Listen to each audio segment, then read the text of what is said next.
Hello, it's Big Brown and Hairy, and we're quite happy today, aren't we? For once. We are very, I very mean, content. what we said yesterday actually happened. Hmm. Barring 3-0. I said two. I said three, but you said You said 3-0. I said 2-1. So I knew they'd keep it. both one. I thought they'd keep a clean sheet. I mean, we're both one goal away, I guess. I mean, wow.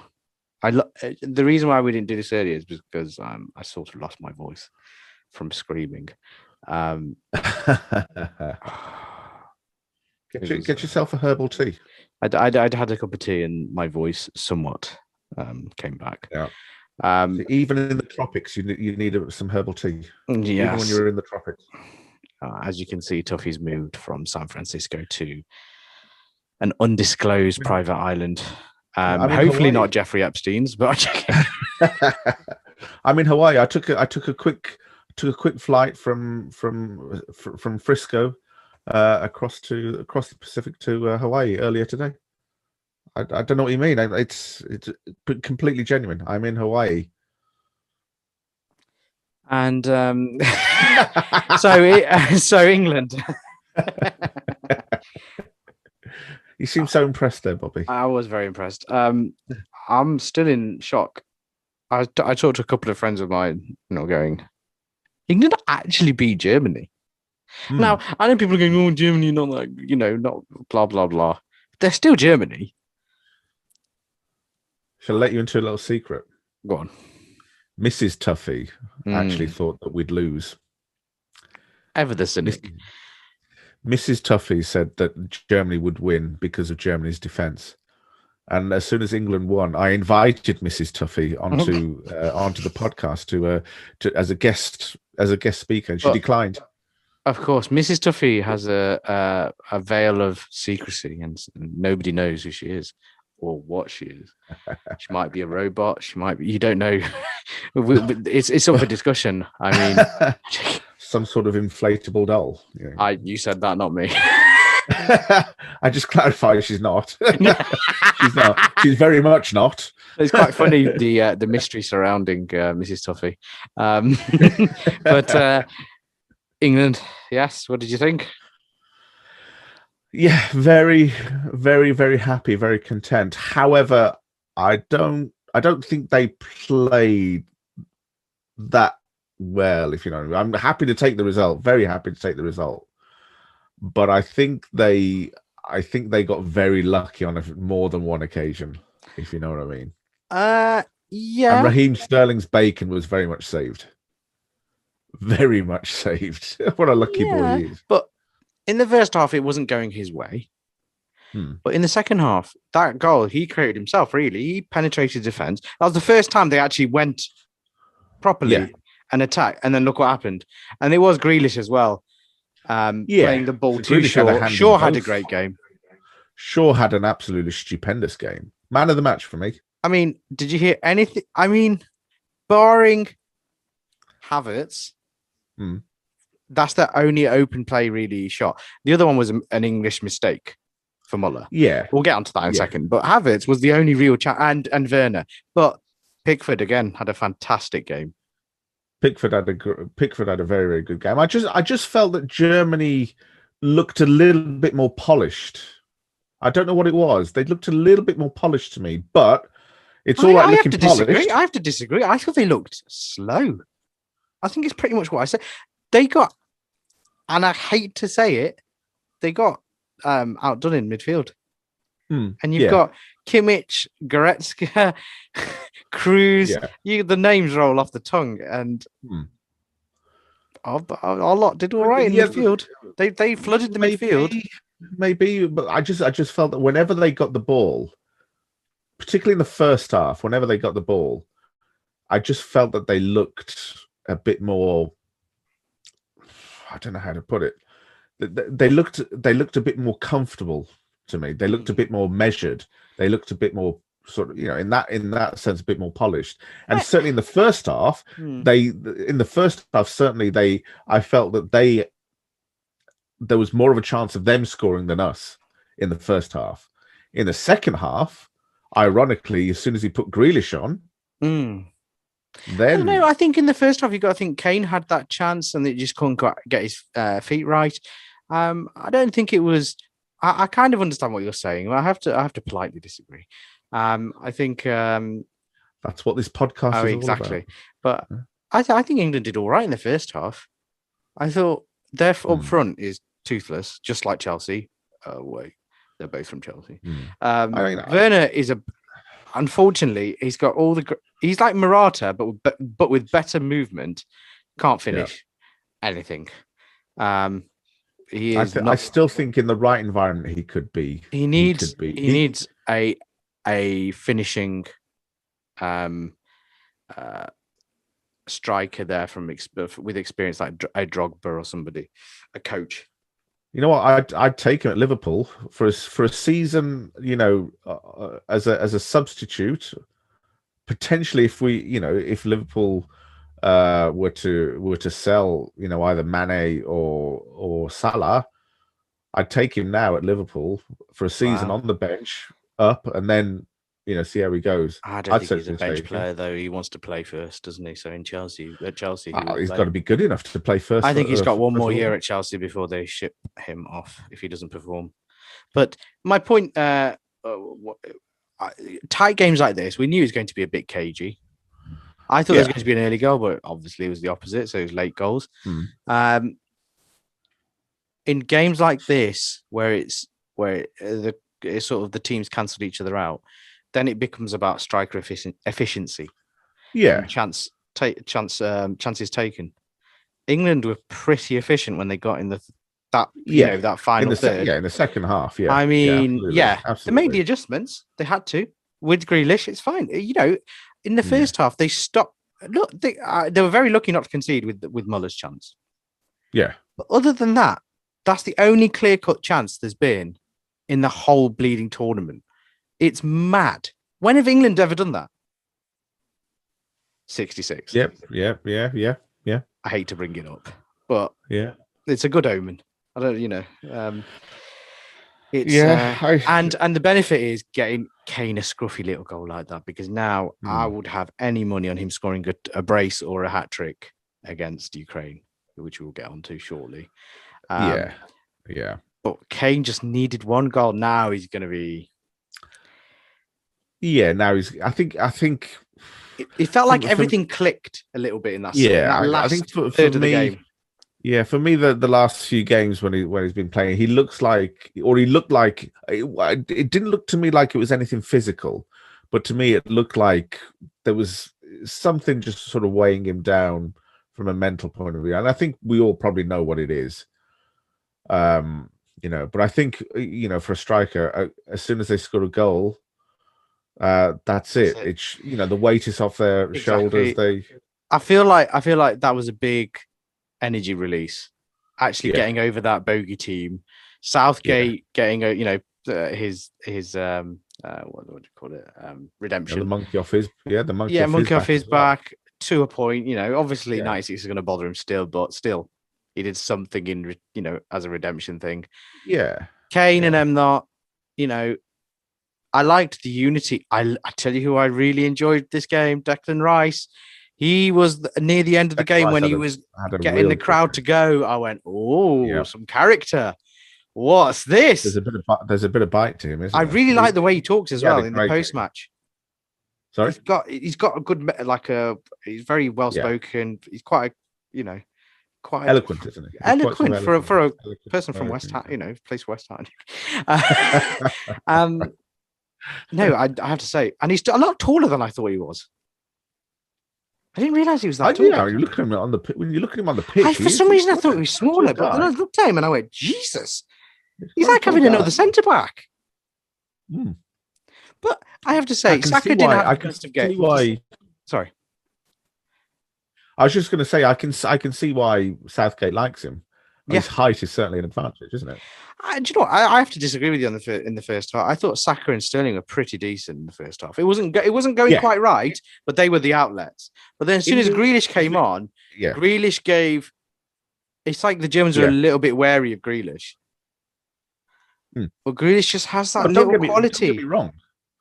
don't get me wrong. I absolutely agree with you regarding Saka. Saka had in the first half he was wonderful. Second half, unfortunately, just wasn't getting the service, and then the change worked. Now, what the hell do you do for the Ukraine game? I think he's going to go conservative again because I think I've noticed there's a little bit of a pattern that's sort of emerging. He sends out a team to almost suss out the opponent within the first half, and if they score a goal early on, come out the blocks quickly. But they're there to suss out the opponents early on, and then towards the middle to the latter part of the first half, and then second half, that's when he sort of ramps it up, depending on what happens. But I mean, it's Grealish is a special talent, like we've been saying. Look at that bench; it was disgusting. He didn't even use all his subs. Yeah. Now, I'm happy that this is done now, but the path to the final is not bad. Not bad indeed. I mean, I think it's just seeing, the other game that's just finished. I think we both agree it was. I almost fell asleep in that game until towards the end when he scored the winning goal and got his sports bra out. It's barring Yarmolenko. I don't see much threat really from this. I mean, not really. I can see Ukraine just sitting back. Zinchenko is arguably their most, they're from Man City.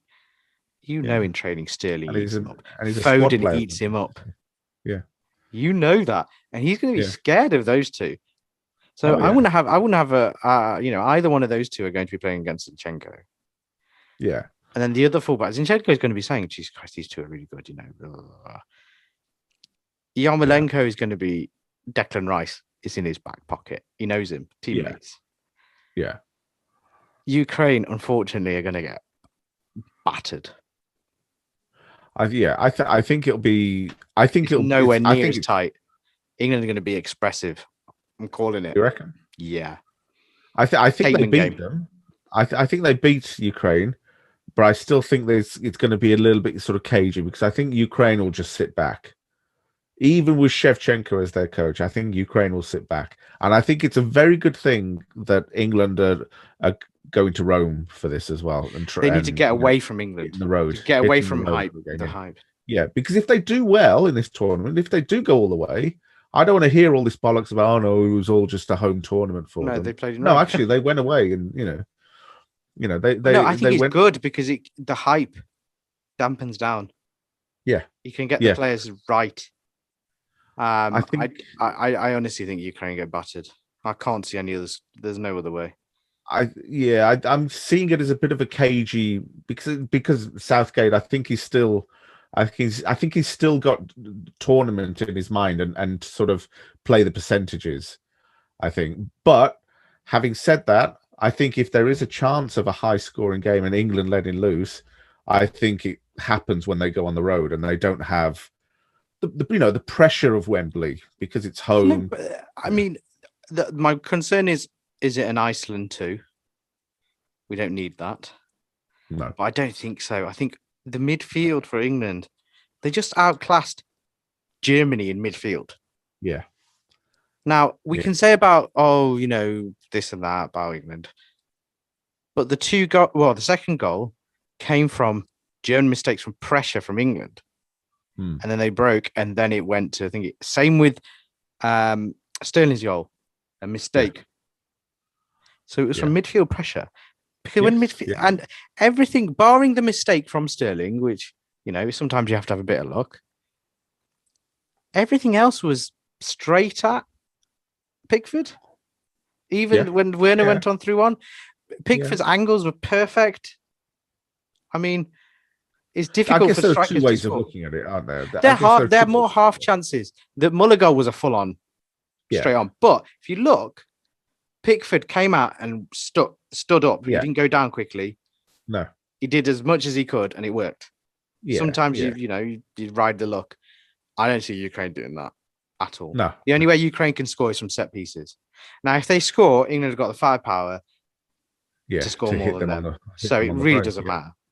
Yeah. My concern is the game after, whether it's Czech Republic or Denmark. I'm assuming it's going to be Denmark. If we played Czech Republic, we're laughing. Would he beat them? Yeah. But even Denmark, I think every run comes to an end. I think England have too much firepower in midfield. That's what's the big thing for me in this tournament. That midfield is, and the defense, that block, no one's going through. Yeah. And then with the pace, I think he's finally figured out that he needs pace, and then he could switch it and add another player to the pace, because he's got so much packed at the back. Yeah. And I have to say, Shaw was just fantastic on the left. Shaw had a wonderful game. I'd love to see what Mourinho might have to say now, because he's been chirping away. More shit. Yeah. He's got a problem with Shaw. I think so. And it raises another question. Mourinho is fated for his man management skills. I don't see any of that at all. Certainly not with Shaw. It might be because Shaw didn't want to fall into line of what Mourinho was saying. It might be something like that. But what's his problem? It's gone now. So, Yeah, exactly. Anyway. Shaw, I think, had a wonderful game. Yeah, really. I think he had a better game than Trippier on the right. But Trippier was good defensively. But he let a few stray passes. But there again, it wasn't too bad. Walker had another good game. Stones and Maguire looked like... Jeez. Well, it was interesting in the commentary. They were saying that potential weak point about England was their defence, and I laughed. That's their strong point. I'd say that's their strong point. And they targeted the wrong thing. It's the thing that they've built on that, haven't they? The strong defence, and that's how winning teams, they build on that strong defence, don't they? From barring the Scotland game, they've built nicely. Yeah, I really think they're going to have a breakout game some point. This is a game, quarterfinal usually is when England go out, right? Yeah. I think they batter Ukraine. I really do. I think they can't handle Ukraine and not going to be able to handle just from if they're playing Zinchenko left back or back of a 5. Yeah. Come on. He's not going to be up for going where he's been going. They're going to be pinned back. Yeah. I think this game is made for Grealish. This game is made for I don't be surprised if Foden and Sterling play in this. I think Sterling, Foden, and Grealish are the 3 behind Kane this time. I think Saka misses out. I think he's playing they know Zinchenko. Yeah. That's the weak link. Yeah.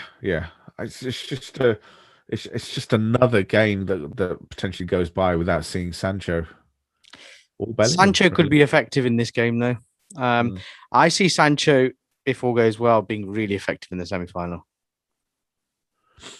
Fresh legs. Danes. They're fresh legs and crosses. Yeah. And if Kane's on form, or if you play Sancho on the... I mean, we haven't played Sancho in the tournament. We played him for 5 minutes. That's disgusting. But what's beautiful is the players now have to listen to what Southgate's saying, because everything he's doing is working. So now you've got to work harder. So that makes the team better. Yes. I think Gary Neville said that, and I was like, yeah, he's right. This is... was it Rio Ferdinand? It's you can't knock on his door and go, oh, I need playing time. It's not about that anymore. There was a bit of unity there when they scored the goal. Did you see them jump on? It was just great. It reminded me a little bit of that Euro 96 against Scotland vibes, where Wembley just went mental. You wouldn't know it was not only that. I mean, not only that, it was quite significant with Kane, scoring that goal, but how he celebrated. Usually Kane, he does a little jump and does that sort of fist bump underneath, doesn't he? Like that. Yeah. Quite a restrained kind of celebration.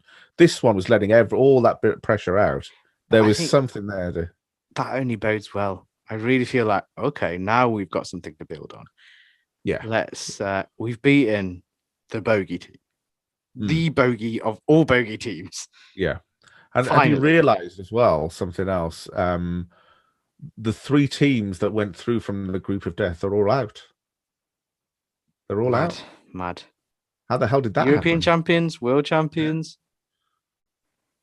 And Germany. Germany. All 3 teams from the and Hungary group of death are out. Hungary will probably put up a bigger fight. I'm just astonished. What a day. I mean, for football, last couple of days have been fantastic. I mean, what a time to be alive. Now, from the other side, we're looking at Spain, Belgium, Italy, and Spain, Switzerland. Spain, Switzerland, yeah. Spain, Switzerland, I can't call that. I'm having trouble calling that. That's going to be a mad game. Yeah. Belgium, Italy, I have no clue. If Italy, I'd rather Italy go through. I think England have got more of a chance against Italy. Oh, no, actually, Belgium's defence is slow. And old. Creaking. Old. Yeah. Thomas Vermaelen. Well, yeah, so what a time to be alive. England actually have a chance. I mean, I'm also happy. I have to say, I'm also happy for Southgate. Me too. We've given him a lot of shit, haven't we? Everyone has. Yeah, but in the sense of what happened at Euro '96, missing that penalty. We all talk about how Stuart Pearce needed to get that monkey off his back and score that penalty. And we love that. We love that about. And then there's that letting out that But we don't. Nobody really talks about how this, how it would have impacted on Gareth Southgate. And he's got to be a pretty tough character to go from that. You saw it full time though. Yeah. What he did, he looked up and went like that. I was like, oh, that was a bit of tension. I'm happy for him, and I hope happy for him, and I hope the nation is as happy for Southgate as they were for Stuart Pearce, because he needed to get that monkey off his back. I think he needed to know that he could beat Germany. Done it. I can't believe it. So how many big teams are out? It's mad. It's it's crazy, absolutely crazy. But England really, along with the Danes, have a chance. We're going to look back on this tournament when it's all over. We're going to look back on this tournament, how they're playing in all of these different European cities. We're going to look back at it and we're going to think, it's just been a crazy, crazy tournament.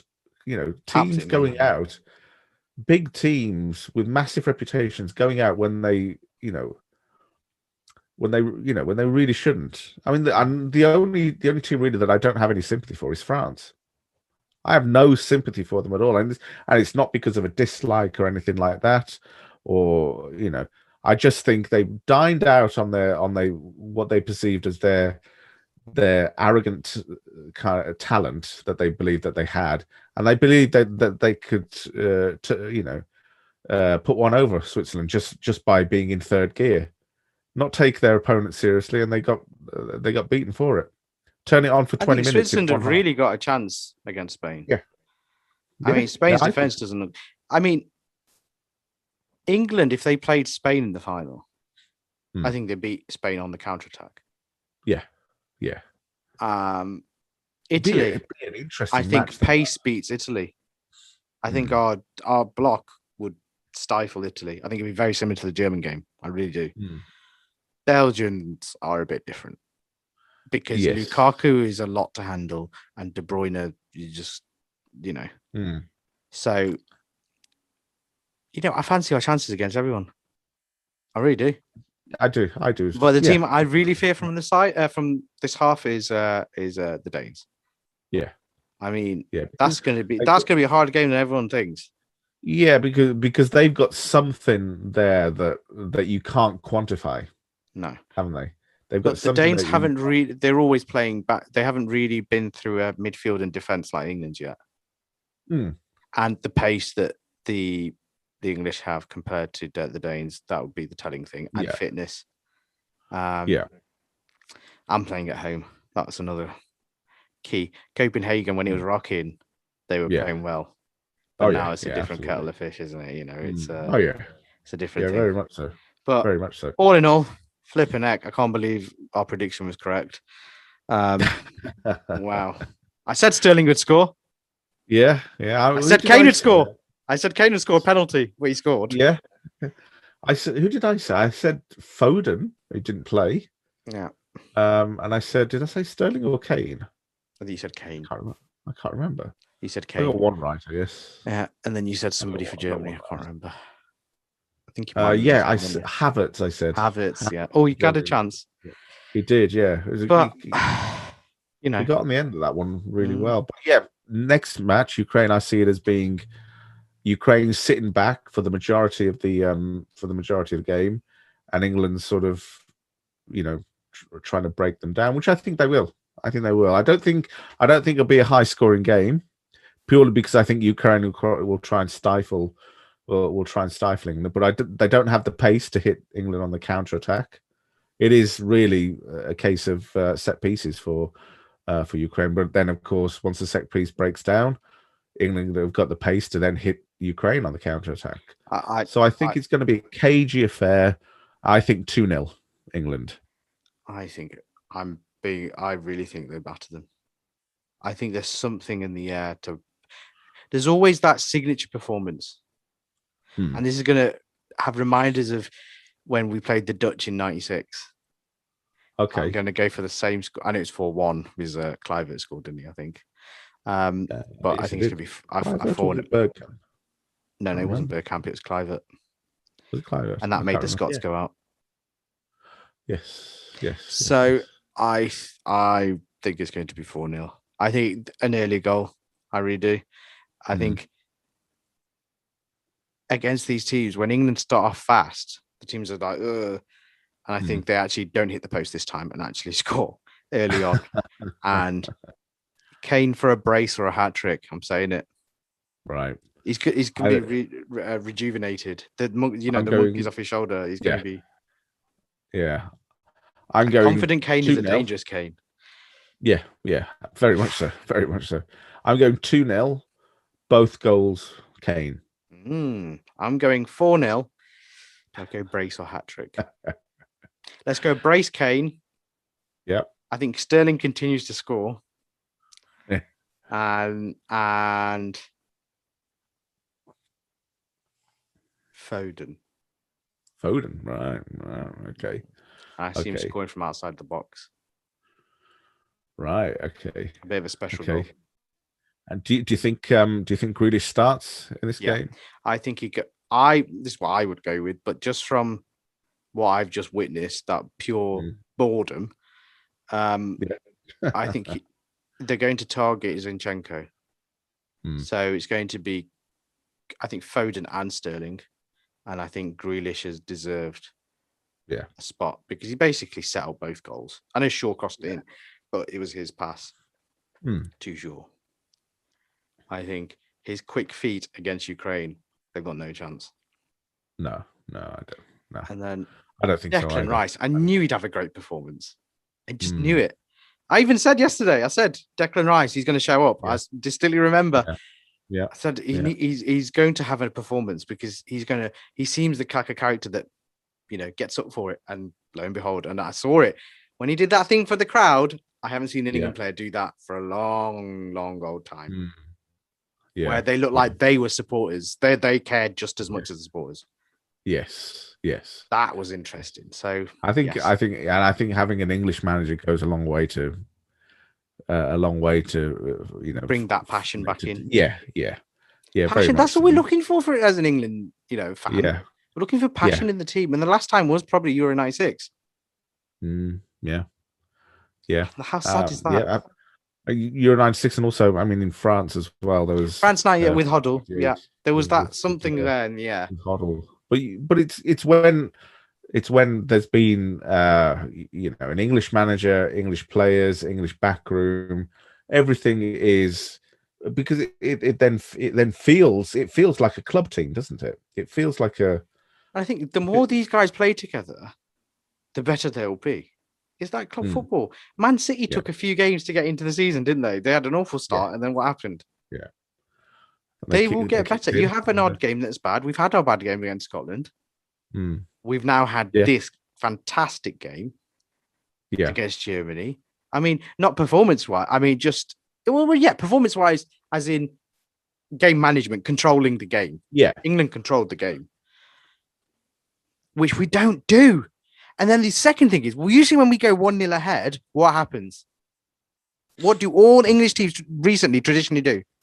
Yeah, we sit back and let them take and absorb the pressure. Right. Did you see that? Not really, no. What did they do? They kept onto the ball, looked confident, technical players in the middle, breaking up their play, short passes, quick little fouls. Yeah. Yeah. And then pace. Yeah, I mean, absolutely. Wow. Absolutely. I think Grealish has a lot to do with that. Grealish, I have to agree. Has a hell of a lot to do with that. To be honest, I think him coming off the bench was a bit of a genius move. It changed the game.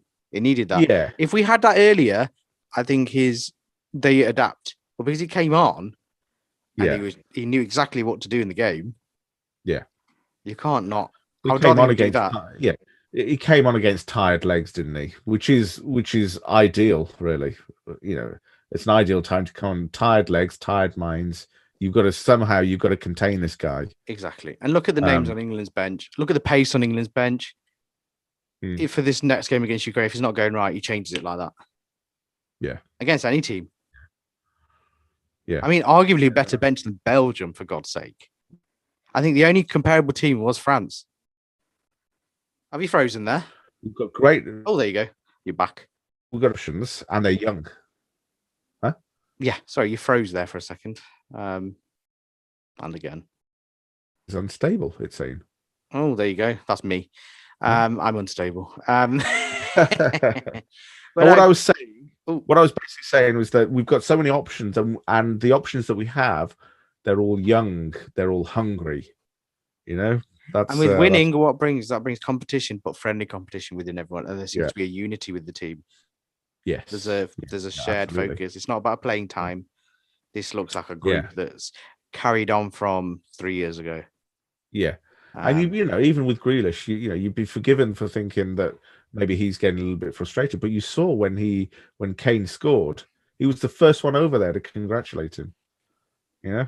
First one over there. Bellingham running over. Everyone, Sancho, Rashford, they all jumped on him. It was great. It was great to see that. I haven't seen that in an England team for a long time. Long old time. Yeah. That unity, you can't buy that. Southgate's created that atmosphere. So as Denmark have shown. Denmark have shown. So I think Denmark their ride will finish unfortunately in the semi-final against England. I really have to say it's England's to lose this. I'm saying it. What, the tournament? Yeah. I'm saying it. England's to lose. I'm keeping my feet firmly on the ground. I am. I am too. I think they've got the easiest road, and if they continue to perform like that, even playing badly, I think their unit is so well organized. You're not getting through it. Yeah, you're not getting through it. I'm seeing it's England's to lose for me. And if it's a big if they win the tour, obviously, but winning a tournament like this and with the World Cup only being next year, what does that do for World Cup chances as well? It's mental. The pathway is there for Gareth. I think he's built it where he's going, oh my God, this actually might work, where we don't have to wait 2 years. We're riding this wave straight into another tournament. Yeah. It's almost scary to think about, isn't it? The same core team. Yeah, I mean, it's scary to think about, isn't it? And not only that, you've got the World Cup going on, breaking up the season as well. So halfway through the season, when they're match fit and everything, they're not coming off a season wanting to go off to the beach or anything like that. They're match fit. They've got their head in the right place. And if they have won a tournament, already have the experience, and they're hungry, confident. Everything that tournament thing is over. Now it's the World Cup, the big one. Yeah. Imagine if he can do that. Then Gareth, it's Sir Gareth, isn't it? I mean, all those players, even if they win this tournament, all those players are getting something. Yeah. Oh yeah. Absolutely.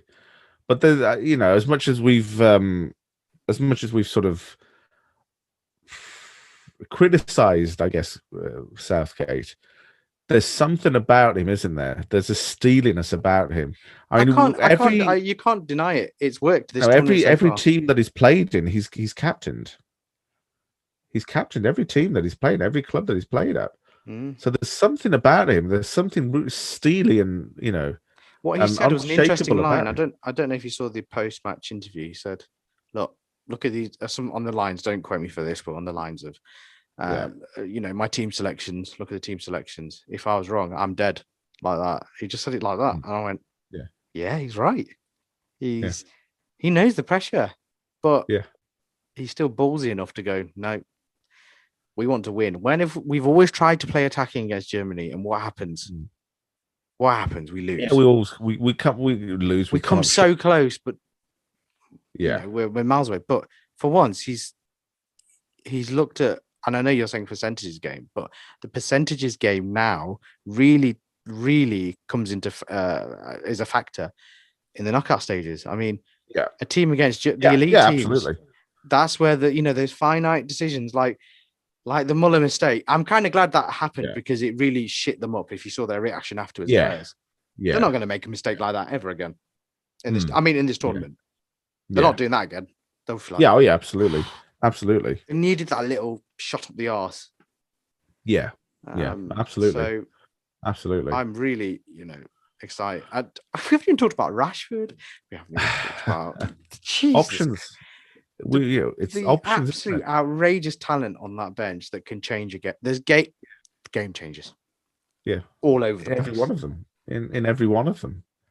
And Grealish did today, but it might be Saka another day. It might be Sterling's been our player of the tournament so far. I mean, he's he's got that thing to prove with Guardiola, hasn't he? So he's that thing, and I think a lot of people do talk shit about him and don't appreciate him. And Rio was right to say that we have to appreciate him, and I'm like, yeah, we do because he's that good. We criticize everything he does. Like he does lose the ball often, but the only reason he loses the ball is because he's trying to penetrate against the defense. He's running at them, and then the one time it worked, what happened? We scored. The one time he actually got a little bit of space when Germany's legs looked a bit slow near the end of the game. They looked old, didn't they, that team? Oh yeah, absolutely. I think after Joachim Low goes now, I think there's a little bit of a cleanup.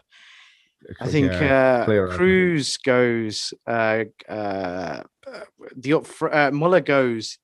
You're looking at, even Neuer. What do you do? He's getting there because he got another tournament in him. It's difficult to say with Neuer. Hummels. It's difficult to say with Neuer. It's difficult to say because I think he's still up there as one of the best. And goalkeepers have longevity, don't they? But I want to be like Hummels, Muller. Goalkeepers have longevity, don't they? Hummels looks almost spent. Really, he looks exhausted. Hummels is. There's quite a few players. The staples in that team. Gundogan is another. Gundogan, I think he's got the World Cup, and then that's it. I think he's the only one that really stays. Obviously, he's playing well for Man City. That team, Germany. I'm still shocked. How the hell did we do that? Defense sometimes, unfortunately, boring wins, and England just have to get out. We have to get out of Tottenham mentality where we have to play attractive football, but we win fuck all. No, let's get the defense right and win. Yeah, build from that. Build from there. He's got Southgate has got England very well drilled, and I think one thing he's also instilled in them is a belief, I think, as well. And after this game, it's a belief that they can. That he's got that he's got a squad that can compete with anything that the rest of the world has easily. I think that's been a problem with England teams Foden of the past. Mount didn't even play. Yeah, it's disgusting, isn't it? When you think about it, you go that bench. You didn't even use. When you think about it, it is pretty. It's pretty sort of surreal to think about that they've got a liberal amount of talent at their disposal, and players like Foden didn't even play today. I think he's managing his yellow card, but I think Foden plays next game. I think cards get wiped, don't they, after the semi-final anyway? So players don't miss the final. Yeah, after the quarterfinal, yeah, basically, yeah, yellow cards get wiped. But I'm not a fan of the yellow cards turning into bans into next game in tournament football. I think it's very silly. I have to say, unless it's a red card, then yes. But talking about red cards, what did you think of the red card today in the Sweden-Ukraine match? See, I can see both arguments for it, but he won the ball. What are you supposed to do with the follow through? I can kind of get. Yeah, I was just going to say, should his foot have been that high up? But he's going after the ball. It looks worse than it was. I think if you take a still from it, it's bad. I don't think it was a red card personally. I thought that was a red card all day long. That actually reminds you, not the intent of it, but because I think he genuinely went for the ball. He genuinely went for the ball. There was no intent to deliberately harm the other player, but in the way that it happened, it reminded me very much of Kane Haaland. Oh, no way. No, I have to disagree with you there. Keen on Haaland, which is why I'm saying to you that the intent wasn't there to harm the player. Not like Kane had that intent. I honestly think that's a tackle that just looks worse than it is. I don't think it was as bad. Slow-mo makes it look worse. I think that was it. I think that was he went for the ball. However, he was very irresponsible. I thought that was for me. That was a red card all day long. I have to disagree. Instant red card all day. I don't think it is. And if you look at the other player, the hyperextension on the knee, that's career threatening. That's career threatening. I have to disagree with you. I think I really. Well, you can disagree. No, that's your opinion. I'm just saying, I'm thinking about growing up on football. That's just a yellow. Yeah. It's not even a yellow card. I know that sounds bad. We're talking about he got the ball. He got the ball. Yeah. Now that's part of football. That type of thing is part of football, in my opinion. And I think getting a red card for that is just making the game. I thought I can see why it was given, but I have to disagree. I'm not. I don't. Football challenges. You get 9 times out of 10 you get the ball, but when you're being irresponsible about it, I don't think it's irresponsible. I really disagree. Yeah, I think he got the ball. Go and watch it. I've watched it many times. Gary Lineker shares my opinion. My colleague shares my opinion. You know what? The one thing that doesn't, it doesn't cover all manner of sins is that statement. He got the ball. That's not enough. Not in this instance. I don't know. That's not enough. The only person, other support. Gary Lineker is supporting what my thinking is, and the only other person is Joe Barton, which really isn't helpful. But no, I know I can see why it's a red. I can, but on the other hand, on the other side, I just feel. Listen, I certainly don't think that he went out there to go and harm the player or anything like that. Mm-hmm. What I do think is that we're playing in an era now where you have to be responsible when you go in for tackles like that. And if you commit a tackle like that, that does potentially ruin another player's career. And I think it's a tough tackle. I just think it's a tough tackle. That's all it is. I think unfortunately, if that's a red card, then Jesus Christ, what else is flipping? Is a red card. I mean, I think it's a bit soft compared to I was doing the joke. Hello? So, can you not hear me? You've gone down. I can't see. You've frozen. Blurry. You've frozen. Are you frozen on my back? Oh, back now. I'm back. Yes, you froze then for a second. I think it's your internet connection. We'll blame Hawaii. I think maybe we should wrap this up now. Yes, I think it's the windy conditions behind you. I think playing havoc with your Wi-Fi. But we can go on and on about this this tackle, but who cares? England won. England won. I mean, if you want to have an argument with us in the comment section, see what you think. I'm intrigued to see what people think. I'd love to know what they think. I'd love to know what they think about that because it's a polarizing incident. That one. It changed the game though, didn't it?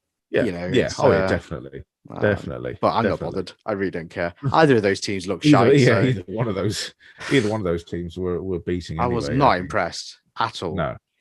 I thought that up until that point, I thought that game was a cure for insomnia. Really, I think that was the perfect game. This is the perfect game for England to go into after that high. Now, a shit game like this. Let's go and smash this lot. Let's go and smash them. I think they've got the belief now. Cut loose. And, I think so. If it goes, and I think he uses his 5 substitutions in this game. Mark my words, he will. Right. Because he's not been using substitutions in all games. But I think he uses all 5 in this game. I think they get a 2-3-0 lead, and then he goes, right, let's bring on Sancho, let's bring on Bellingham, give them minutes. Let's bring on Chilwell, a left back, give him a game. And Calvert-Lewin, I think. Rashford and Calvert-Lewin, probably. Calvert-Lewin, of course, yeah. But Mr. Anonymous. Yeah, but Calvert-Lewin knew he wasn't going to play. Come on. You've got Kane there. I guess he knows that he's really sort of an understudy. But yeah, but Reece James might get another game as well. So I think Reece James plays in the net. Oh my God, Reece James plays in this game against Ukraine. I'm sorry, Trippier doesn't play because Reece James' pace is going to kill. Yeah, I also think Jordan Henderson probably starts this game instead of Rice because he doesn't want Rice to get a yellow card. Yeah. So I think Jordan Henderson starts this game, or he plays Rice and gets rid of his yellow card. Yeah, but then he misses the semis. I don't know. I think quarterfinals, all yellow cards get wiped out anyway, whether it's one or. Are you sure? That's what I heard on the commentary. Oh, okay. I'm not sure. After the quarterfinals, all yellow cards get wiped out. And then if you get one in the quarters, semis, and then it gets wiped out before the final. I know that. I think so. Nobody misses a final. Yeah. But I'm sure I hered that in the commentary that right. Okay, my mistake. Quarterfinals, all yellow cards get wiped out. I'm sure I heard that. But yeah, yes. I think Jordan Henderson, I think, starts the next one. Possibly. And I think he will mix it up a bit. Take the opportunity, I think. But yeah. And then, of course, the second match. I can't be bothered. Bit of a snooze fest. About it. Nobody cares. Bit of a snooze fest. Yes. Should we wrap this up? I think so. We will be back on... We'll preview Friday's game. So Friday morning, I think we'll be back. So we've got another couple of days off. And we will be back talking about Belgium, Italy, and Switzerland versus Spain. I think. Yes. I think that's And then Friday and then Saturday, the other half of the draw they play. Madness. There's only 4 games going on. Madness. So we'll be back on Friday to discuss those games, and then we're gonna recover from England's performance. Because my heart definitely can't take it anymore.